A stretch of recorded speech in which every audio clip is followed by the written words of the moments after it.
Doesn't it seem like every time you turn on the TV, there's a new weight loss product out?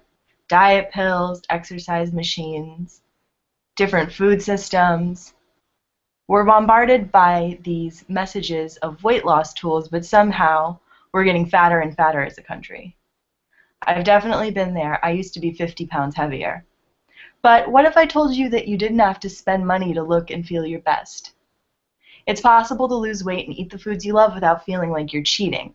I'm going to tell you how through deconstructing cravings, debunking some nutrition myths, and providing you with whole food replacements to make your favorite foods even more satisfying. First thing I'm going to talk about is deconstructing cravings. Everyone has them. Seems like women have them a little bit more than men. There are a couple of reasons we have cravings. Sometimes it's a nutritional deficiency. If your body is craving iron, sometimes you feel like eating red meat. If you're not getting enough of a certain nutrient or vitamin, you crave foods that those are found in. There's also caloric deficiencies, which is if you're not eating enough, at the end of the day you crave sugar because it's the quickest form of energy. There are also emotional and spiritual deficiencies. If you're feeling unloved or depressed, you crave comfort foods. Everybody knows comfort foods. Mashed potatoes, macaroni and cheese. They're creamy and they make you feel good, just like a hug would. And there's also an addiction to food because of the chemicals that food companies put into their products. A professor at Yale University, Kelly Brownell, said, "As a culture, we've become upset by tobacco companies advertising children, but we sit idly by while food companies do the very same thing. And we could make a claim that the toll taken on public health by poor diet rivals that taken by tobacco. Heart disease, diabetes, obesity-related illnesses are the #1 killer of people in the United States." Next, I'm going to talk about debunking common nutritional myths.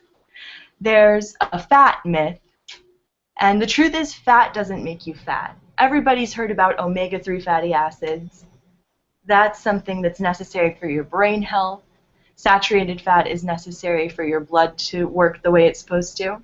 Trans fat and man-made fats, like the oils that French fries are fried in at McDonald's, are the ones that are bad for your heart. There's also a myth about carbs. People think that carbs are the enemy, but like a Harvard nutritional study stated, all carbs are not created equal. Slow-releasing carbs are better for us, like unrefined grains, whole fruit. Bad carbs are faster releasing into your blood, like white sugar, white flour. That brings me to the fact that the problem is not carbs or fat, it's really a sugar problem. Like I said, white flour, refined sugars, they all release very quickly into your bloodstream, and if it's not used right away, it turns into fat. And this is the reason for so much weight gain in our country. Now I'm going to talk about some replacements that you can use, whole food replacements for these refined products that aren't very good for you. Some sweeteners include honey, that's a whole food, dates, the fruit, they're full of sugar, you can use them in baking, things like that. But be careful to avoid these miracle sweeteners like Splenda and stevia.